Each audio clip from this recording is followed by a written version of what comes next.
Boa noite, boa noite, boa noite. Mais uma live de terça. Sejam bem-vindos. Vamos chegando.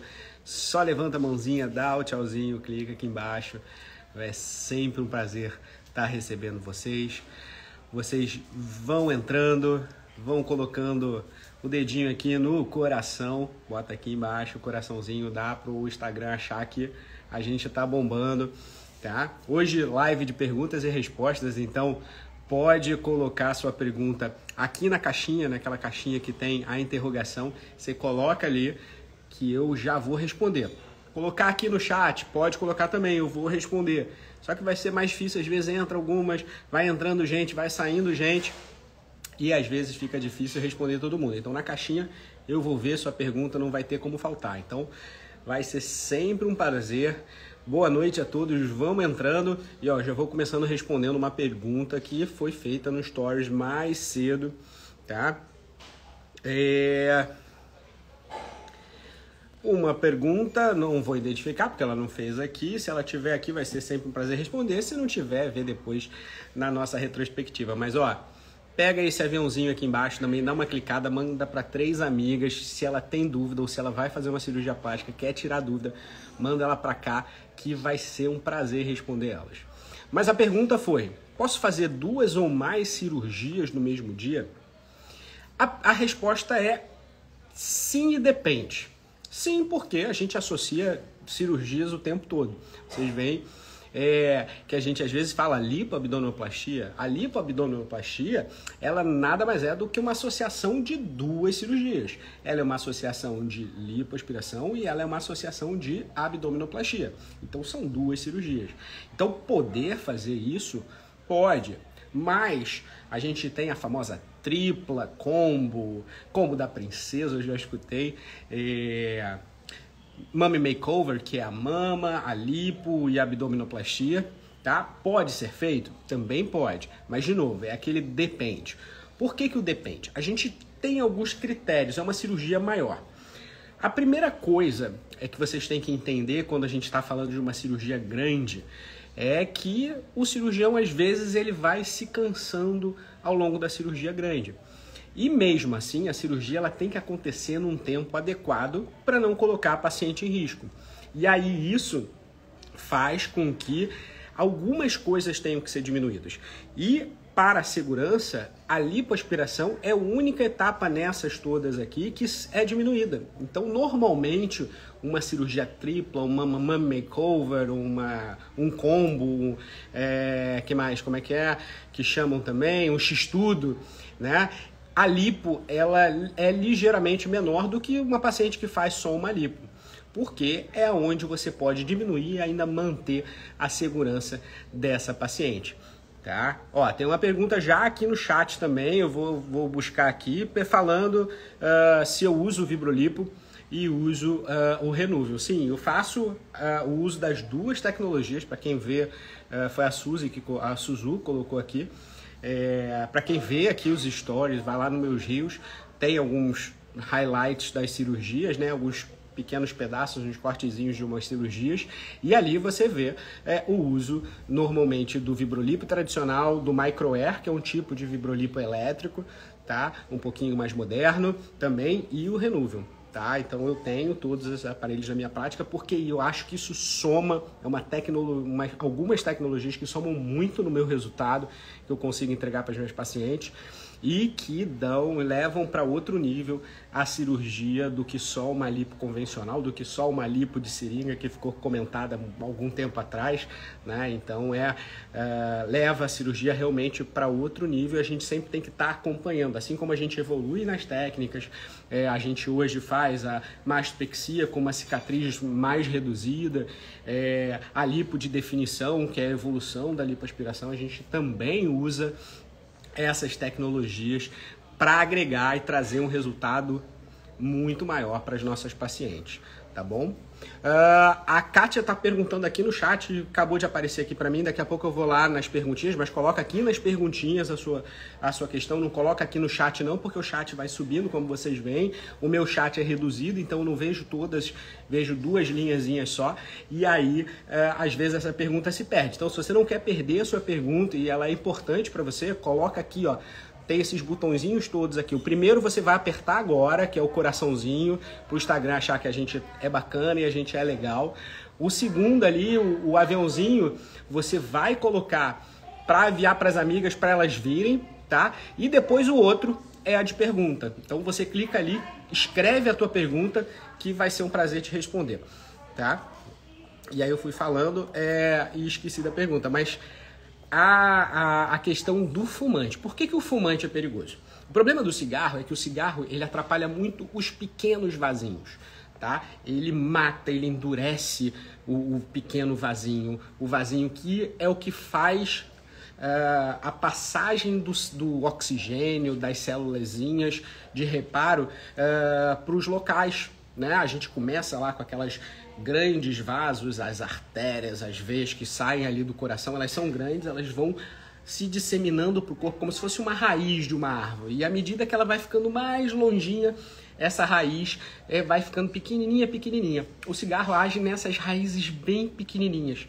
E aí ele endurece elas, ele não deixa o sangue passar adequadamente, ele não deixa as células saírem ali adequadamente.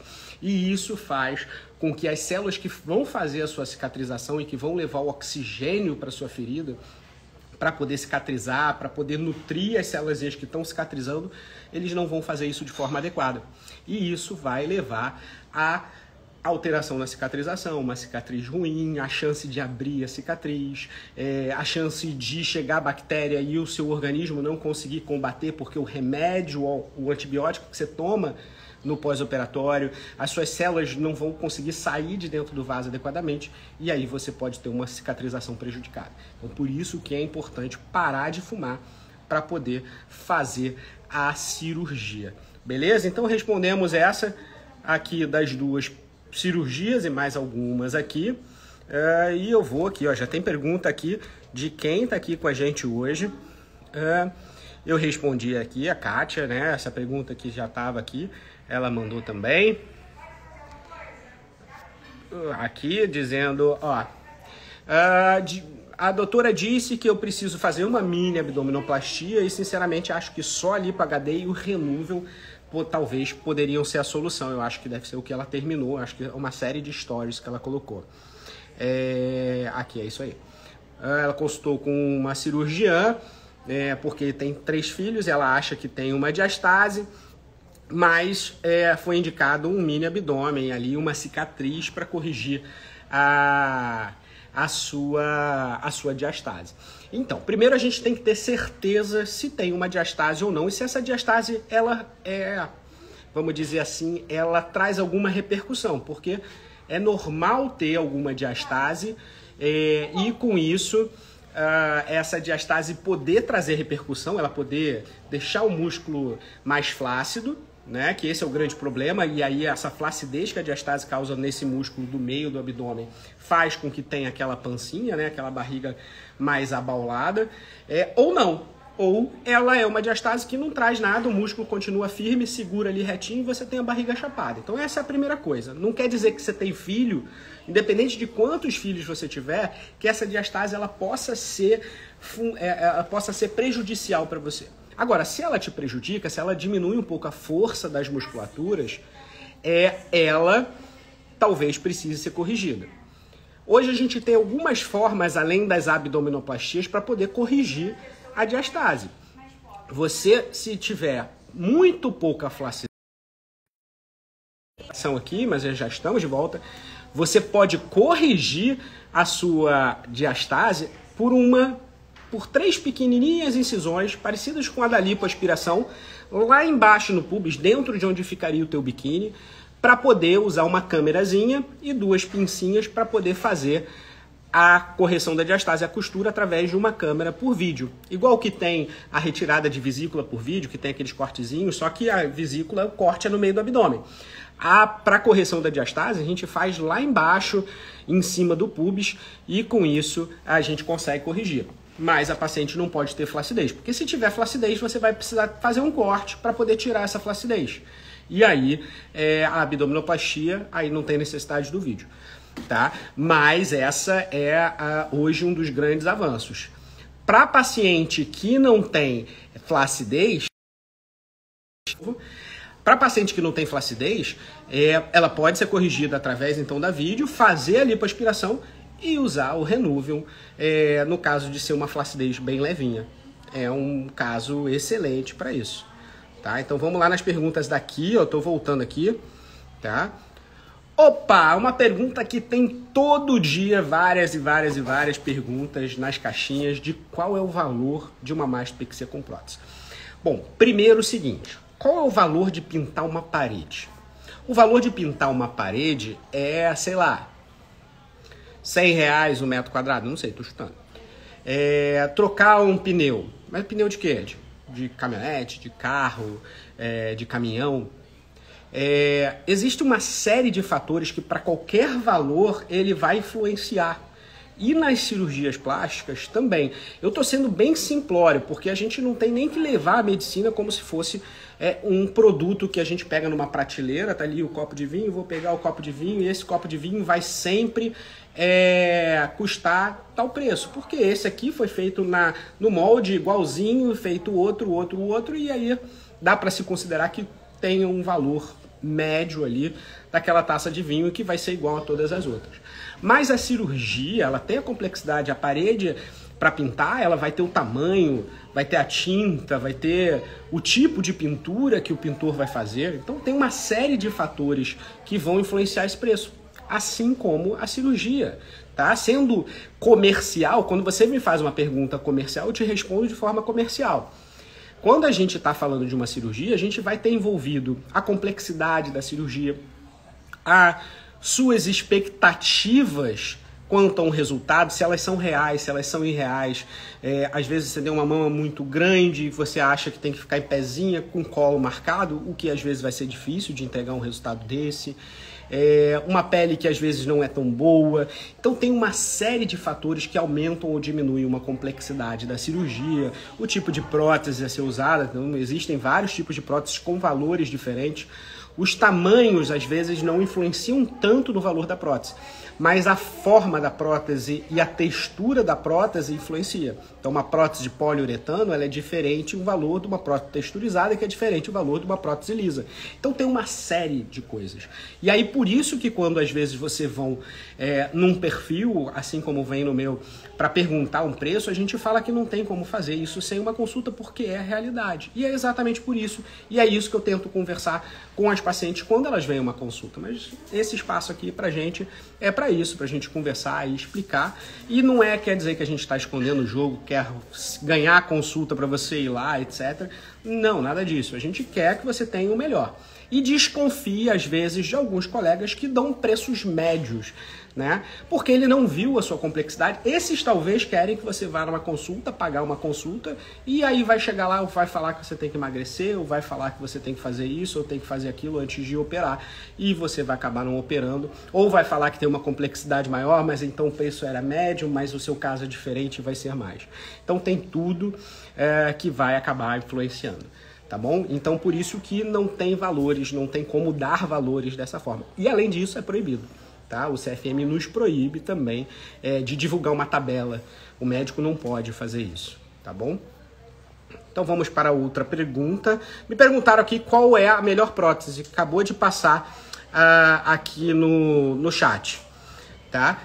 Qual a melhor prótese? Não tem melhor. Assim como também não tem o melhor plano para ser colocado. Tá? A gente tem as melhores indicações. Então, por exemplo, paciente... Normalmente na estética, a mulher quer o colo um pouquinho mais marcado, ou quer o colo mais alto, pelo menos, e quer o decote valorizado. As próteses que vão fazer isso melhor são as próteses redondas, porque elas têm a mesma projeção em todos os lados. A prótese natural, o perfil anatômico, ela tem a parte de cima da mama um pouquinho mais achatada. E isso faz com que o polo superior, às vezes, não seja tão projetado. E, às vezes, não dá um colo tão grande, mas dá colo também, e os colos muito bonitos. Mas, quando a gente fala, então as redondas são as mais usadas por causa disso. Além disso, a gente tem os perfis, perfil alto, super alto, e uma confusão que vocês fazem toda hora, médio e baixo. Esses perfis não é onde a prótese vai ficar. A pessoa acha que a prótese super alta ela vai ficar aqui em cima, a alta aqui, a média aqui e a baixa não dá nem para ver que está lá no meio da barriga. Não, não é isso. O alto, super alto e médio é se a gente olhar a prótese de lado, é a altura dela. Se ela é mais alta, ela vai ter o redondinho dela menor. Se ela é uma prótese baixa, ela vai ter um redondo maior e a sua altura, se você olhar ela de lado, se você estivesse apoiando ela na mesa, né, você vai ter aqui a altura. Vamos pensar que isso aqui talvez fosse uma prótese, eu não posso virar de cabeça para baixo, senão meu ovinho cai todo. Mas se ela estiver aqui, a gente tem a projeção, a altura e o redondo, que é a base dela. Tá? Então são essas coisas. E outra questão que a gente também vai usar é o tipo de textura. Hoje a gente tem a tendência, porque a gente sabe que tem menos repercussões futuras, como contratura capsular, como o BIAS, a SLS, o que é o linfoma de células que são induzidas, apesar de raro, pela prótese. Hoje a gente tem uma tendência cada vez mais de usar próteses de menor textura, de textura mais delicada. Tá? Então as próteses lisas e uma textura mais delicada. Então essas próteses elas devem ser usadas muito atrás do músculo. E aí é por isso que vocês veem hoje um movimento muito grande dos médicos colocando próteses cada vez mais atrás do músculo. Mas tem as suas indicações ainda de próteses na frente do músculo e que ficam muito boas e que a chance de dar problema são minúsculas. Tá? Olha uma paciente perguntando aqui se eu tenho plano de atender fora do Rio, que é minha fã. Ela é de Curitiba. Infelizmente, assim, eu já atendo em Cuiabá, tá? É quase Cuiabá, Curitiba, pegar as primeiras letras, né? Mas fica complicado a gente conseguir conciliar mais tempo, porque senão a gente não consegue, eu não consigo, a minha equipe não consegue dedicar tão bem para o pós-operatório, para atender com excelência os pacientes. Então esse é o grande problema, às vezes, de ficar pulando de lugar em lugar, porque não é só a cirurgia, não é só ir lá operar, não é só ir lá fazer a cirurgia, porque se pensar disso, se eu for a Curitiba, São Paulo, etc., só para fazer a cirurgia, a paciente pode vir a gente também. Então isso também é importante. A paciente consegue, hoje a gente consegue programar. Hoje, por exemplo, ontem, por exemplo, ainda, provavelmente, eu não sei se ela está aqui, mas operei uma paciente, vocês viram, a do explante, uma paciente que veio de São Paulo para operar comigo. Semana retrasada foi uma paciente da Inglaterra também. Ontem recebi uma foto da paciente da Irlanda, que está excelente, parabéns. Se você está me vendo aqui, cara, seu resultado está espetacular. Muito parabéns, sou fã do seu resultado. Olha aqui, tá aqui, a Raquel, não queria identificar, mas ela já se identificou. A Raquel veio de São Paulo e a gente tenta organizar toda essa questão para facilitar para os pacientes conseguirem vir e a gente ter a nossa equipe, os hospitais que a gente costuma operar, então que a gente consegue oferecer uma tranquilidade maior, porque a gente já conhece a nossa equipe também. Isso é muito importante, não é só o cirurgião que faz a cirurgia, a gente tem toda a equipe, tem os instrumentadores, tem o seu anestesista de confiança ou a equipe de anestesia de confiança, tem o seu material, o próprio material de cirurgia plástica, ele é muito importante, ele tem que ser delicado, ele não tem qualquer hospital, né? Então não dá para ser qualquer um. Então são essas coisas que fazem a diferença de um bom resultado. Calma aí, eu tô só subindo aqui, procurando enquanto não...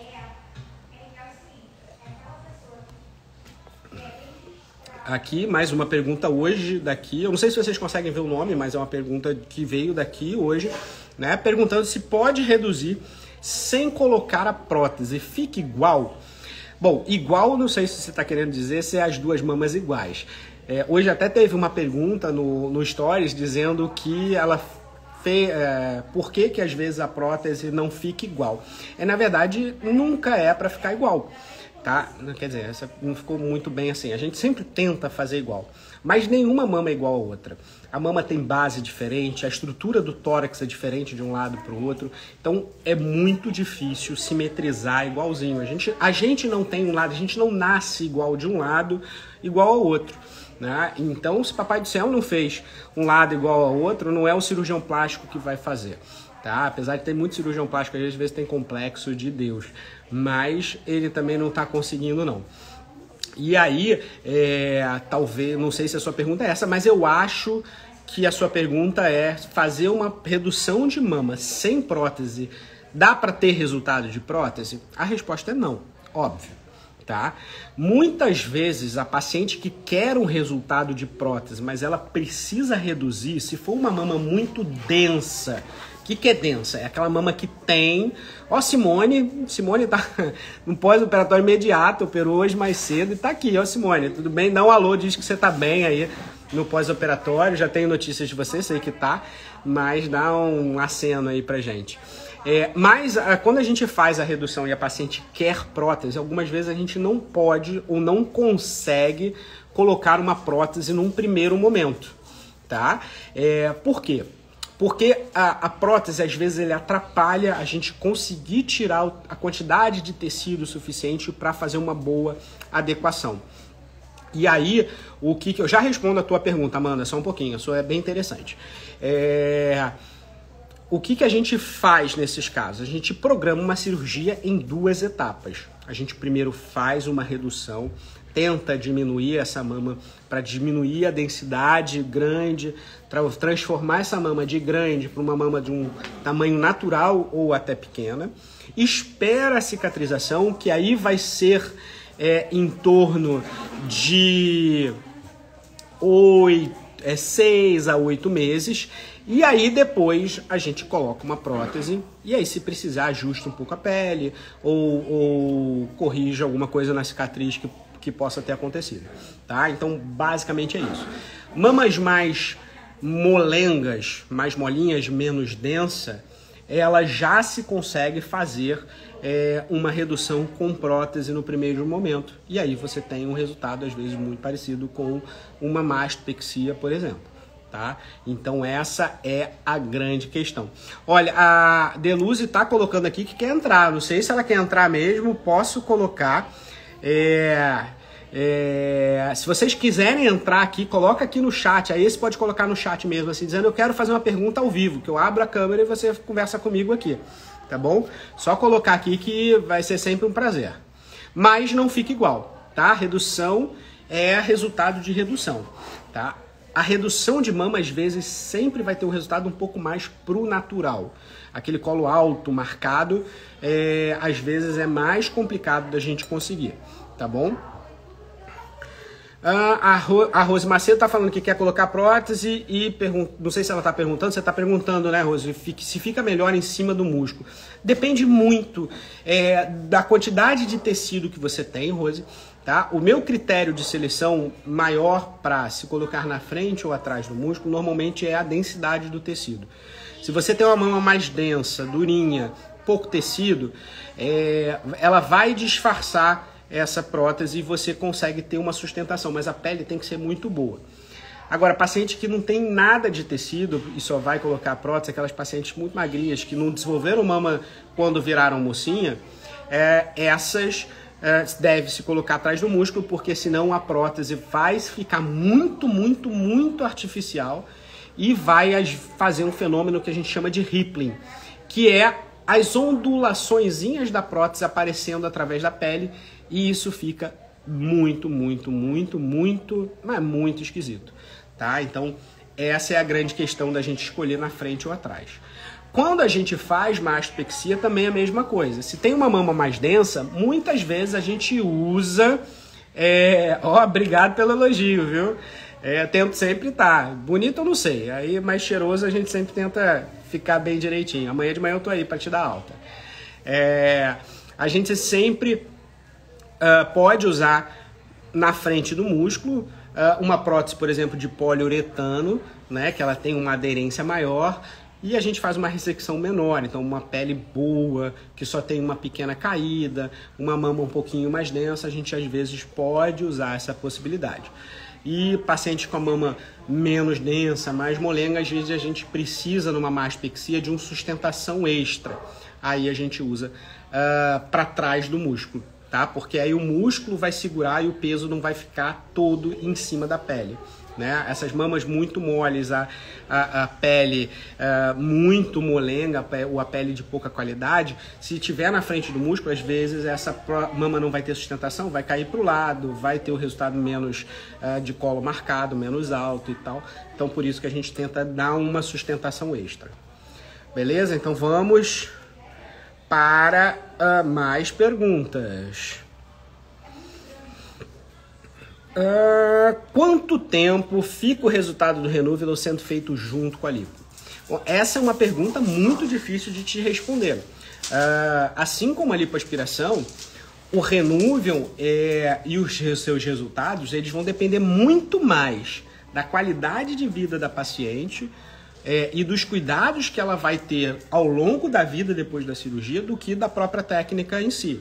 A técnica ela vai te dar aquele resultado imediato, porque você vai melhorar a qualidade da sua pele, você vai deixar a pele mais retraída, você vai dar como se fosse uma encolhida na pele, tá? E você vai tirar a gordura com a lipo. Mas se você tiver uma vida relapsa, não cuidar da hidratação da pele, se você não cuidar da sua alimentação, você vai engordar, a pele vai voltar a ser flácida, porque você não está dando substrato para essa pele melhorar a sua qualidade ou manter a qualidade do resultado do Renúvel, tá? Então, esses cuidados vão ser muito importantes. A ideia é que você dure aí 2, 3, 4, 5 anos, mas não tem isso medido ainda.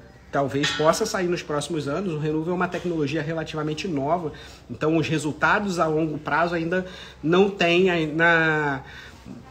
na nossa estatística, né? na nossa vida acadêmica. Não tem sair artigos nem nada que mostrem esse resultado ainda a longo prazo, porque é uma tecnologia muito recente. O que a gente vê, os pacientes, eu já tenho o aparelho há 1 ano e pouquinho, e os resultados eles se mantêm, e é normal ali depois. A gente bota muitas vezes, porque é o que a gente tem mais contato com a paciente, daquele resultado imediato, mas o melhor resultado do Renúvel, normalmente, é depois de 3 meses de pós-operatório. O Renúvel ele vai para uma curva, então ele faz o encolhimento da pele e a pele gruda. Aí ele dá uma amolecida, a pele, ela às vezes parece até que vai voltar a ficar um pouquinho flácida ali entre 1 mês e meio, 2 meses, parece que está perdendo um pouco a qualidade, e depois o pico de produção de colágeno começa depois dos 3 a 6 meses.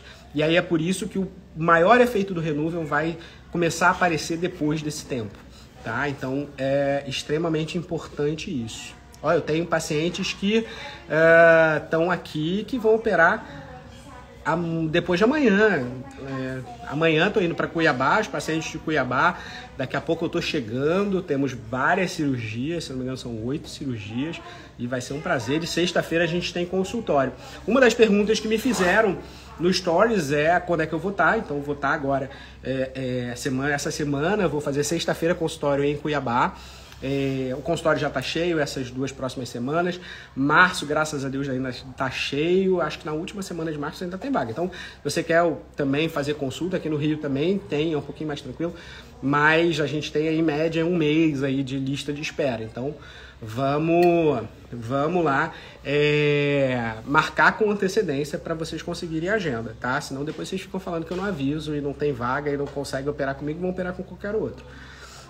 Olha, a Giane colocando aqui, próteses se mover ao levantar é normal, tá? O método é o dual plane. Então, o método dual plane, ele é semi atrás do músculo. O que acontece é que às vezes o músculo ele pode não estar todo liberado ou ser uma prótese muito lisa. E aí o que acontece? Se transformar, apesar de ter feito o dual plane, ele se transformar numa submuscular total. E aí quando você contrai o músculo, você tem uma hipercinesia da prótese. A prótese se mexe junto com o músculo. E aí ela levantar. Pode acontecer, tá? O tratamento para isso, se ficar com um aspecto esquisito e já tiver um pós-operatório tardio, então normalmente isso diminui um pouquinho, tá? Porque também o edema segura a prótese na mexida do músculo, mas se isso já tem um tempo, Jane, talvez o tratamento vai ser só cirúrgico, porque você consegue soltar um pouquinho a força desse músculo e diminuir essa hipercinesia, essa prótese está mexendo, tá? Vamos lá, vou pegar mais uma perguntinha aqui.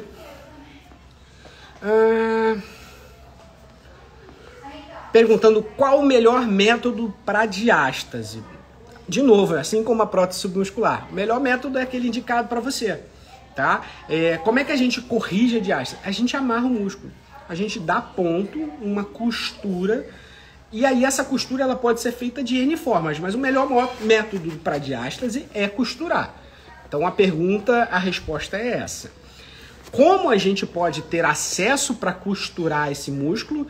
Que existem várias formas e cada paciente tem uma indicação diferente. Então o paciente tem muita flacidez.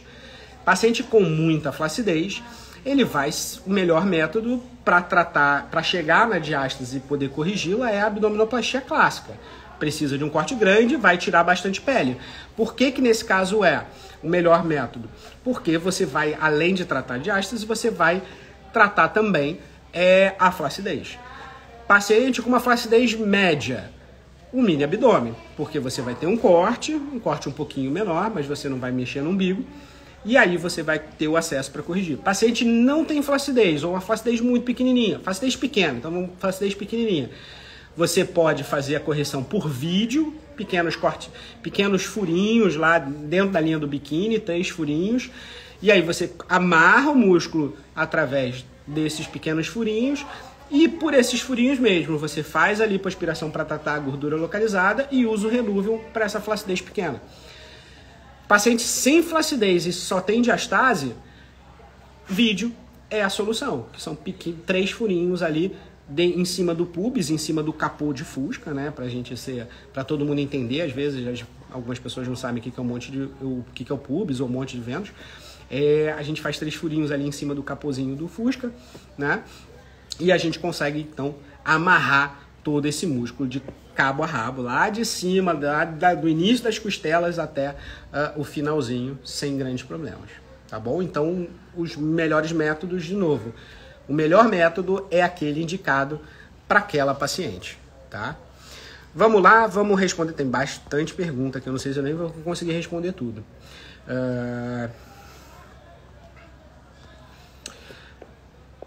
A Cris está perguntando aqui, ó, o que eu indicaria para retirada de flacidez e gordura do braço e entre coxas, tá? O que eu indico, eu não faço hoje, mas não indico, quando o paciente tem, às vezes, indicação formal, eu não opero, tá?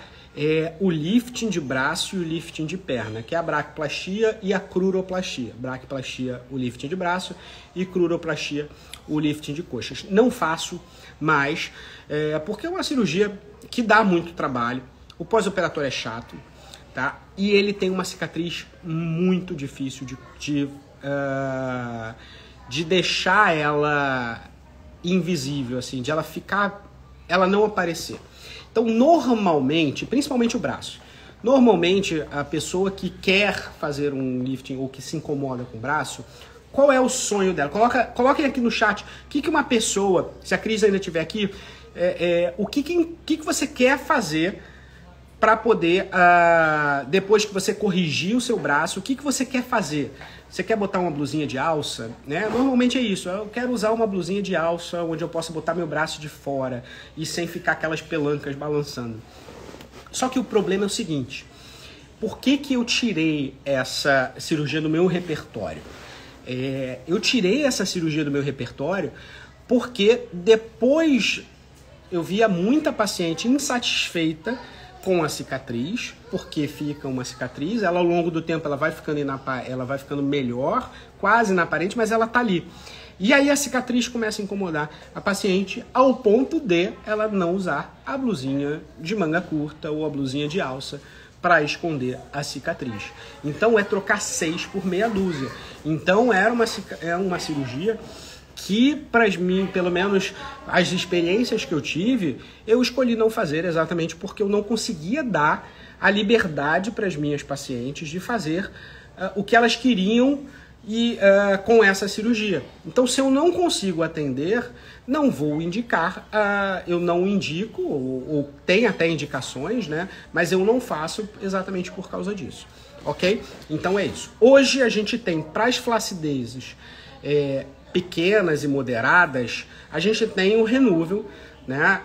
E o BodyTite para poder fazer no braço, né? Junto com a lipoaspiração. Então a gente pode tratar a gordura, o excesso de gordura, com a retirada de gordura através da lipoaspiração e o uso da tecnologia do Renuvium, que é o que eu uso, para poder tratar a flacidez. Tá? Então essa é a grande evolução. Então para as pacientes que têm uma flacidez moderada a leve, ou as pacientes que têm uma flacidez maior e que querem apostar na tecnologia, e aí eu digo apostar mesmo, eu tive uma paciente agora, paciente minha antiga, que realmente é isso, não queria o corte e queria melhorar o braço dela, e eu estou me surpreendendo com a evolução. Mas que era uma paciente que teria uma indicação de uma braquiplastia clássica, né? Aquela incisão que fica ao longo de todo o braço, para tirar um grande excesso de flacidez, que é uma paciente que perdeu muito peso. Então, hoje indico tanto para entrecoxa quanto para os braços a lipo com o Renuvium. Tá? Não faço braquiplastia, é uma cirurgia que, se você está aqui me seguindo e que quer fazer uma cirurgia comigo e a sua cirurgia é a braquiplastia e o lifting de coxa, a gente não vai chegar num acordo para poder operar. Então, é por causa disso. E aí entender isso, que também se você tem essa intenção, entender qual é o seu motivo de fazer essa cirurgia. Tá? Porque você tem que pensar bem também se esses são os seus motivos e se você não vai se incomodar. Então é aquela mesma coisa que eu falo do levantamento da mama, que eu falo da abdominoplastia. É o quanto essa flacidez te incomoda no braço, no abdômen e na mama, o quanto ela te incomoda que você vai colocar uma cicatriz e um levantamento na mama para você poder tratar isso, tá? Então essa é a grande questão e essa é a balancinha que vocês têm que fazer todo dia quando vocês forem escolher fazer uma cirurgia que vai envolver, então, essas questõezinhas. Tá? Uma pergunta bem bacana.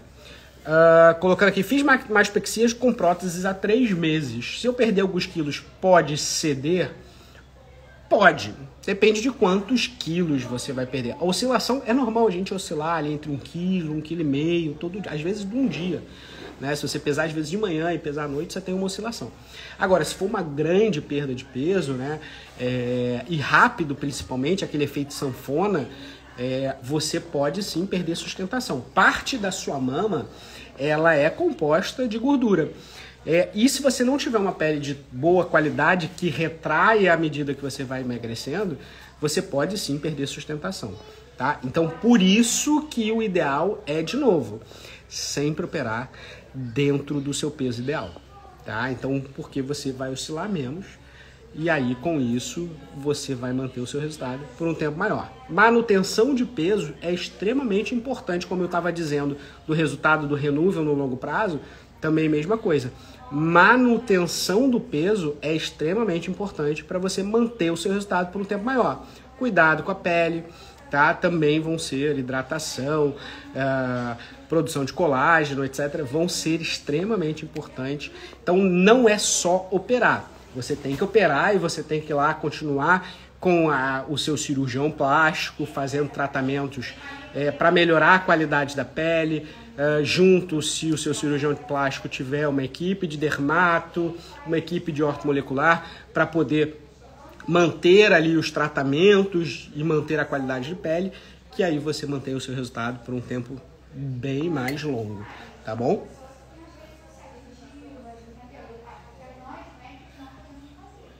Então vamos lá, que mais?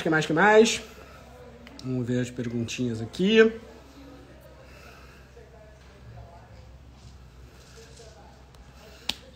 Oh, uma pergunta bem interessante. Fiz o combo princesa, fiz o X-tudo, o combo, a tripla, né? Fiz abdominoplastia, mama e lipo. Quando vai passar essa questão da barriga sem sensibilidade? Quando vai passar? Quando vai voltar a minha barriga sentir alguma coisa? Eu vou dizer que às vezes não volta. Por causa da grande ressecção de pele, principalmente ali embaixo do umbigo, bem próximo à cicatriz lá de baixo do abdômen, em cima do pubis, essa região ela tende a manter uma alteração de sensibilidade, às vezes até por um tempo maior ou permanente. Vai depender de tudo desses nervinhos que dão a sensibilidade locais, se eles conseguirem se recuperar. Tá? Mas na maior parte dos pacientes, eles mantêm uma área de anestesia nessa região. Tá? Diminui bastante, no início é muito comum essa área de anestesia ser maior, e aí ela vai diminuindo porque esses nervinhos vão voltando. Mas acontece, tá bom? Tá? É normal ter alteração de sensibilidade ali perto da cicatriz do abdômen, mas isso vai se tornando cada vez mais comum. É porque no momento é esquisito porque você operou tem pouco tempo. Mas ele vai melhorando e isso vai vai voltando ali e você também vai se acostumando, então essa sensação de esquisito vai passando, tá? Vamos lá, mais outra pergunta, a gente já tá chegando aqui quase no nosso final da live, beleza? Tenho anemia crônica, quero fazer uma lipo e será que eu tenho condições de realizar? Bom, se você tem anemia, não, provavelmente essa vai ser a resposta de qualquer cirurgião plástico sensato, né? Pelo menos a minha vai ser essa. Por quê? Porque a lipoaspiração é uma das cirurgias que a gente não tem um controle da retirada da gordura e do sangue que sai junto dessa gordurinha. Isso faz com que você fique um pouco anêmica no pós-operatório. Se você já tem uma anemia, essa anemia ela pode se tornar grave e você ter problemas, tá? Alguns cirurgiões fazem a retirada do seu sangue antes, fazem a cirurgia e depois fazem uma transfusão com o seu próprio sangue, tá? Eu não recomendo, porque eu acho que a cirurgia plástica não é uma cirurgia para colocar as pacientes em risco, tá? Fazer isso preventivamente, ok, mas se você já tem um problema de saúde e se tem capacidade de compensar, que provavelmente tem, primeiro você compensa para poder operar com segurança e aí você faz a cirurgia, tá? Então é isso. Melhor coisa, tá? Se a sua intenção mesmo é resolver esse problema com a lipoaspiração, é você conversar com um especialista da área, que é o hematologista. Não sei se você sabe a causa da sua anemia crônica, então talvez descobrir qual é a causa da anemia crônica e com isso corrigir a sua anemia, tratando o seu problema inicial. E aí você mantém os níveis de hemoglobina e hemácias normais, mantendo seu hematócrito dentro da possibilidade para você poder fazer a sua cirurgia. Então, fica a dica, procura o hematologista antes de você procurar o cirurgião plástico, antes de você achar que você não pode operar, tá? Às vezes você pode, e às vezes é mais simples do que você pensa, tá bom? Então vamos lá, mais uma.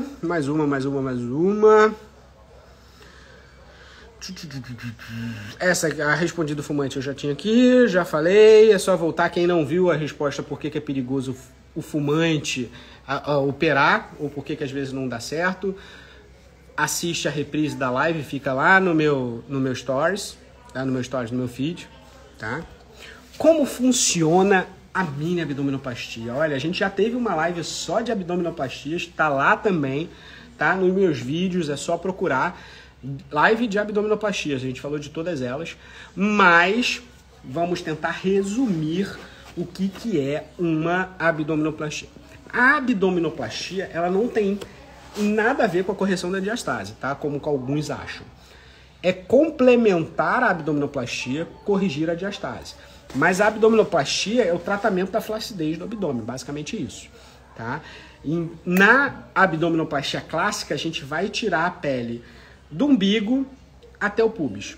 Então, por isso que existe uma cicatriz no umbigo, e aí a gente puxa a pele e abre um buraquinho para o umbigo, que é o seu, que você já nasceu com ele, sair de novo na pele. Então, essa é a abdominoplastia clássica. A mini abdômen, a diferença é que você não tem a cicatriz em volta ali do umbigo, tá? Você deixa o umbigo na posição que tá. Algumas vezes você pode corrigir uma hérnia ou até soltar o umbigo e descer ele um pouquinho, mas você não tem a cicatriz no umbigo. A gente solta ele na base dele, que você não tem nenhuma cicatriz externa. Isso é uma manobra técnica. Mas isso vai fazer com que o umbigo desça.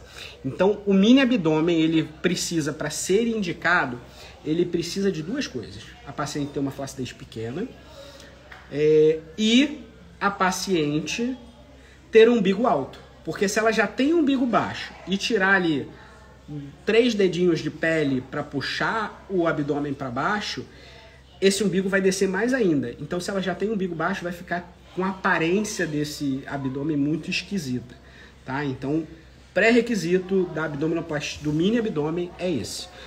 Muita gente acha que o mini abdômen é uma cicatriz do tamanho de uma cesárea. Ledo engano, tá?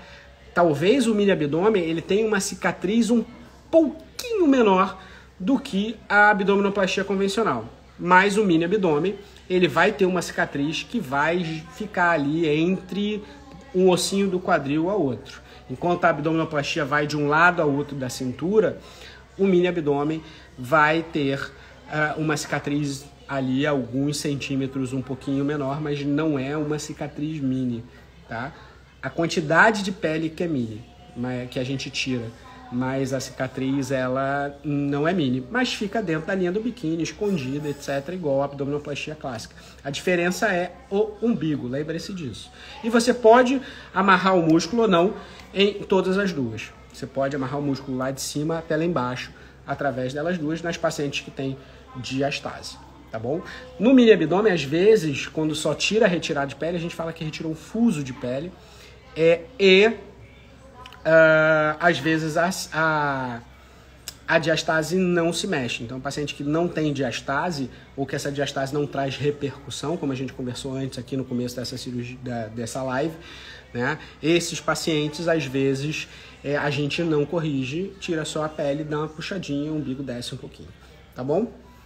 Vamos para a última pergunta da noite, que estamos chegando a 1 hora de live. Como sempre, 1 hora de live a gente termina, porque ninguém me aguenta e eu ficar aqui o tempo todo. Na semana que vem vocês não voltam, tá? E pra gente terminar, um grande mito, uma grande pergunta das cirurgias plásticas, não só da abdominoplastia como essa pergunta, mas da lipo, da mama. A pessoa acha que fazer a cirurgia plástica ela vai resolver o seu problema pro resto da vida e ela vai ficar aqui no sofazinho deitada, sem fazer nada, só comendo, só bebendo, e vai manter o seu resultado pro resto da vida. Não, tá? A barriga da abdominoplastia pode voltar a crescer? Pode. Você pode engravidar de novo, você pode engordar e ter o efeito sanfona, pode, sei lá, uma série de coisas que podem fazer a sua barriga crescer, né? E você perder todo o resultado. Então, por isso que, de novo, a manutenção, a melhora do estilo de vida ou a mudança do estilo de vida antes da cirurgia e manter-se depois é o que vai manter o seu resultado, tá? Não tem dica melhor para quem vai tratar. A flacidez, a dobra de pele, a mama caída, ela não vai ser corrigida com dieta, ela não vai ser corrigida com musculação, ela não vai ser corrigida com fio de sustentação, tá? Assim como o abdômen avental, a dobra de abdômen, a flacidez no abdômen, aquele abdômenzinho do umbigo triste em cima, ou da dobrinha lá na linha da calça de pele, isso não vai melhorar com exercício, não vai melhorar com dieta, não. A cirurgia plástica ela vai ser necessária para resolver esses problemas. Mas o exercício, a dieta, manter isto como um certo estilo de vida não é para ficar na moda do do CrossFit, na religião do CrossFit, não é de bater ponto na academia todo dia às 6 horas da manhã, não é essa questão, não é aquele pessoal que vai pedalar 4h30 da manhã todo dia, não é para entrar nessa religião que eu digo mudar o estilo de vida, mas tornar a sua vida um pouco mais saudável para você manter o seu resultado. Comer direito, não é para fazer dieta o tempo todo, mas é para comer direito, comer em quantidades adequadas, manter a quantidade de comida de acordo com o seu biotipo e aí a necessidade do seu corpo, quantidade de exercício para suprir essas, às vezes, alguns excessos que a gente tem, que a gente é filho de Deus, a gente precisa tomar um copinho de vinho, uma tacinha de vinho, a gente precisa comer aquela pizza no final de semana ou aquele hambúrguerzinho gourmet que é espetacular, né? Então, a gente precisa. Então, para equilibrar isso, você aumenta um pouco, às vezes, o gasto calórico e você faz isso com que a matemática do ganho de caloria e a queima de caloria fique sempre equilibrada. Isso é o que você vai fazer, que vai manter o seu resultado e vai impedir com que você perca todo o seu resultado. Nada de você achar que vai para o McDonald's antes. Tem paciente que vai um dia anterior para o McDonald's e come 3 Big Macs, um cheddar e um quarteirão antes, no dia anterior da cirurgia, para se despedir. Essa paciente é a que vai perder o resultado assim, muito rápido, porque não mudou a cabeça. Tem que mudar, não tem jeito, né? Você vai poder continuar comendo seu Big Mac, vai continuar comendo a sua pizza, a sua Domino's. O que você vai fazer talvez conseguir equilibrar isso na sua vida, né? Com o exercício, com uma vida um pouco mais saudável, e aí você faz o melhor investimento para você. O investimento na sua saúde, o investimento no resultado a longo prazo da sua cirurgia e o melhor de todos, que a maior parte de vocês, eu acho que só tem mulher aqui, eu vou contar que os maridos de vocês ainda vão gostar, porque vai ser o melhor investimento financeiro que ele fez, porque você vai fazer a sua abdominoplastia, vai fazer a sua lipo, vai fazer a sua mastopexia e esse seu resultado vai durar muito mais tempo e ele vai ficar satisfeito com o resultado financeiro dele. Agora, se ele faz um investimento financeiro em vocês e você, 6 meses depois, volta a ficar gordinha, aí você não tem nem o que falar quando ele reclamar que você jogou todo o dinheiro fora, que ele investiu isso e que ele tá de cara feia, falando que não adiantou nada você fazer a cirurgia plástica. Então essa é a questão. Vocês também têm que se ajudar a ajudar o cirurgião plástico a manter o seu resultado por mais tempo e vocês estarem falando bem da gente também aí por um tempo maior. Tá, gente? Então não culpe seu cirurgião plástico se você sai da cirurgia e pede aquele delivery, aquele iFood logo depois da cirurgia. A culpa não é do cirurgião. Manter o resultado depende de vocês também. Tá bom, gente? Estamos aqui, vai bater 10 horas agora. Terminamos a live com quase 53 minutos de live. E é sempre um prazer estar aqui na live de terça. Vamos tentar manter a regularidade. Eu sempre falo isso, mas às vezes fica difícil. Terça-feira que vem vamos fazer uma live direto de Cuiabá. Então, mesmo horário, mesmo bate-canal, terça-feira. Talvez uma live temática, algum tema. Ao decorrer da semana a gente pode escolher. Quem sabe a gente abre umas enquetezinhas durante os stories e vocês me ajudam a escolher um tema bacana para a gente conversar. Se vocês tiverem um tema específico, querem saber muito sobre algum tema de cirurgia plástica e querem que a gente converse aqui na live, manda uma mensagem no meu direct, só botar aqui embaixo. Aqui embaixo não, quando sair, vai lá no meu perfil, clica mensagem, me manda uma mensagem. Nayara, sexta-feira temos consulta. A sua é consulta ou é cirurgia, Nayara? Não sei. Mas eu tenho cirurgia e consultas, então se for consulta vai ser um prazer te receber, se for cirurgia, maior prazer ainda. E nos vemos, os pacientes, a Miriam está aqui também, Miriam está chegando, a cirurgia dela também essa semana, todas as paciente operada aqui também assistindo live para vocês verem. Simone estava aqui, Simone acabou de operar, operou hoje de manhã e está aqui na live, mandando mensagem, falando direitinho. E vocês veem que cirurgia plástica não é mistério. Basta a paciente estar bem, basta a paciente estar bem indicada, que aí a paciente no pós-operatório imediato já está ótima, apesar de ainda estar no hospital, mas ela vai para casa amanhã de manhã. Tenho certeza que correu tudo bem, a cirurgia foi tranquila e vai ser um prazer se você for minha próxima paciente. Tá bom, gente? Fiquem com Deus, boa noite. Terça-feira que vem vou tentar a gente manter essa live de terça, a gente vai se conversando nos stories e é sempre um prazer estar com vocês aqui. Fiquem com Deus, a gente ainda tem a semana inteira. Me mandem mensagem, caixinha aberta amanhã, botem suas perguntas. Se eu não conseguir responder aqui a sua pergunta, coloca lá na caixinha e vai ser um prazer se eu puder responder e ajudar um pouquinho na vida de vocês. Gente, boa noite, fiquem com Deus.